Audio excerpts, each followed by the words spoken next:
This is so key. I read this article recently, and it was basically talking about the change that the glands go through. In women, it's called perimenopause into menopause.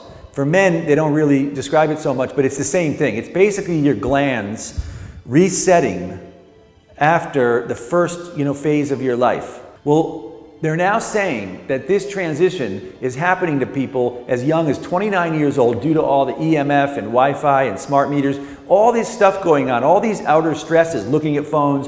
It's stressing out the adrenals and the cortisol levels so much. And the symptoms include things like migraines, chronic pain, achiness, insomnia, extra emotions, people feeling really stressed, the brain not working properly. So the adrenals are how people organize their endocrine system in the previous age, which was relevant when you're going out and needing to hunt for food and go gather. Adrenaline's the thing that makes you able to go out and do that. So it was relevant.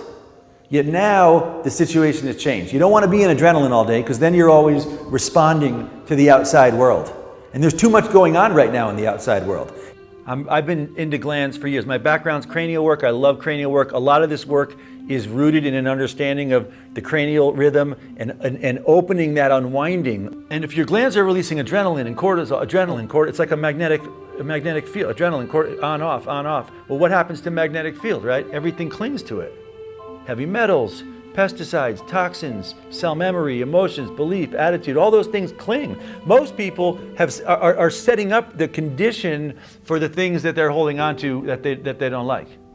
I am passionate about the sharing the ability and tools like our laser, which is one of the only things that I didn't find it. I actually made it, and I made it purposely to help to unwind glands. One has to be able to unwind glands and to tune them for the kind of condition you want to have. The yogi I learned from said everyone here is too horizontal. If you're horizontal, you're in sympathy. People get upset, you get upset. The news, this happens, and you're going like this all day long. Yogi I learned from said go vertical. When you go vertical, stuff goes on, it's going on. Don't change your condition because of what's going on out there. The key from my perspective here at this moment on planet Earth to going vertical, Stillpoint. Stillpoint is what helps me stay in equipoise. For folks that are new, the easy way to start is if you take a breath in, and at the top of the breath, relax, let the breath go, take a breath in, then totally relax. The breath is polarity, right? Positive, negative. If you take another breath in, and at the top of the breath, simply stop. Kind of feels like holding the breath. Don't hold the breath. Let the breath keep going like it does when you rest. The breath is good at doing its own thing. Yet if you stay here in the space between the breath and hold, you'll find that your condition, you can rest here.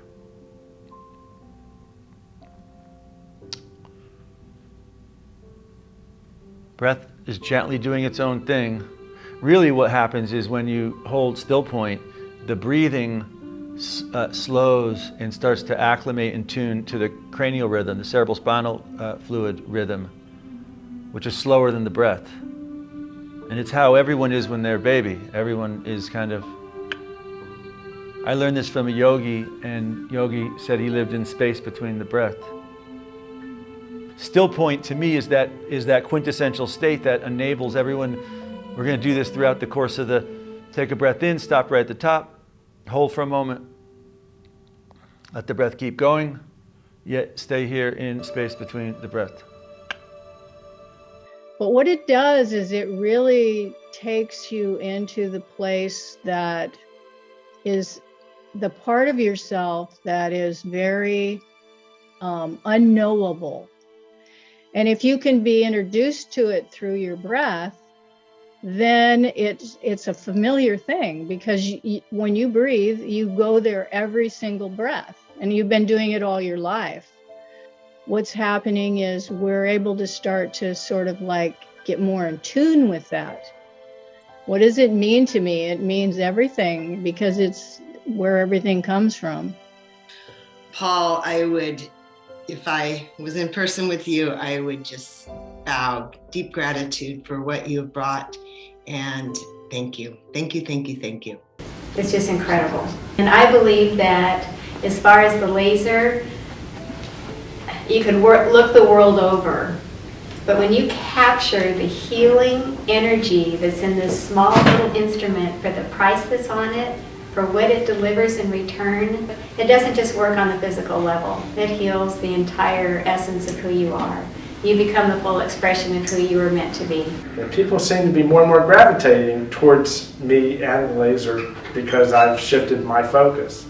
Listening to Paul, I realized there's so much more to learn from him, and I'm learning how to let go of trying to fix people and trying to make them better through my techniques, and allowing the person to find their own way of relaxing, letting go, and going into neutrality, and allowing their body to heal themselves.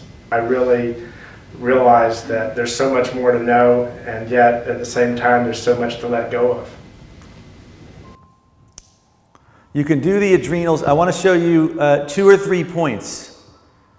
First one is the adrenals, which are halfway up the body on either side of the spine. The adrenals. I went back to unwind. Unwind is particularly good on the adrenals. Put me in the still point right away. So this is so key. I can't say this enough. It's so important right now for people to be unwinding their adrenals. I spent years trying to, there's not a lot of easy ways to unwind the glands. This unwind protocol, and now I'm going to do the other side. You can do this in the front or the back. The more you dissolve that and open up to the new season nonlinear orientation, you go through a change into what I call activating the yogic glands. The thymus gland, the hypothalamus gland, the pineal pituitary and thalamus gland,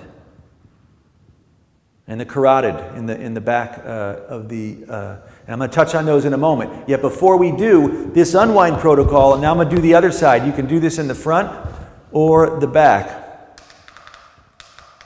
I just changed. I was on unwind and it felt pretty good, yet I changed to wave, which I've been doing a bunch lately, by the way. I've been using wave a lot on the adrenals.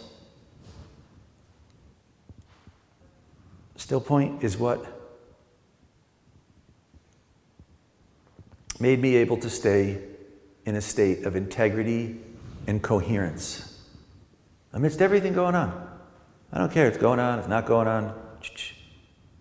Okay, second key place that I work in this protocol is the sacrum and pubic bone at the base of the spine. The sacrum and pubic bone at the base of the spine. And I do this area for 2 reasons. First, many people, when they've been in a tough situation, as occurred in the last season here on planet Earth, the sacrum and the tailbone tucks under. You can do this in the back, or you can do it in the front over the pubic bone. Right below the belly button area is the pubic bone. When the tailbone tucks under, it's like trying to move through life with your emergency brake on. And when people's sacrum and tailbone is compromised and tucked under, what happens is they get pain down the legs, they get knee injuries, sciatica, they get the spinal cord doesn't have good cerebral spinal fluid movement, so you get compression in the discs. People have emotional issues, people are all about this. Well, linear, a significant state of linear. Well, we want to unwind that sacrum and tailbone. There are also some crucial glands in this area. Around the base of the spine, the sexual gland, there's a bunch of key glands in this area, and unwinding these areas, the sacrum and the pubic bone, are amazing for resetting and bringing balance to the glands in this area. The third key place I work is the occipital ridge, the ridge line between the ears. Right away, put me in still point. And the key to doing this at the occipital ridge is that unwinding the occipital ridge is where the vagus nerve comes out. The vagus nerve, when the occipital, this is my background's in cranial work. And so craniosacral therapy. And so when I learned cranial work and I discovered unwinding the occipital ridge, you can change someone's whole condition by unwinding this ridge between the ears, 2 to 3 inches between the ears. Why? Because the vagus nerve, the key nerve in your body, the vagus nerve is the key parasympathetic nerve in your body. It governs your breathing, it governs your digestion, it governs your circulation, it governs your pulse, it governs your organs, it governs your heart. It basically is the symphony conductor that governs your physiology when you're relaxed and at ease. When you're stressed, adrenaline locks up. When people get adrenaline, the TMJ gets tight, it clamps the vagus nerve, the occipital ridge gets tight, the vagus nerve gets compressed, and all the cranial nerves shut down and the glands shut down. So unwinding the adrenals, opening the tailbone sacrum, unwinding the vagus nerve. When the vagus nerve opens, your physiology balances. And on the flip side, your cranial nerves relax and open, which opens up the glands, the parasympathetic glands. The sympathetic, adrenals, glands down here keep you in the adrenaline linear context of the previous age season. Unwinding and opening up the thymus and glands in the cranium opens into parasympathy. And still point. The more you are in this state, you start to hold still point in your life. I tell you, you really want to live with still point. Start tuning, unwinding your glands.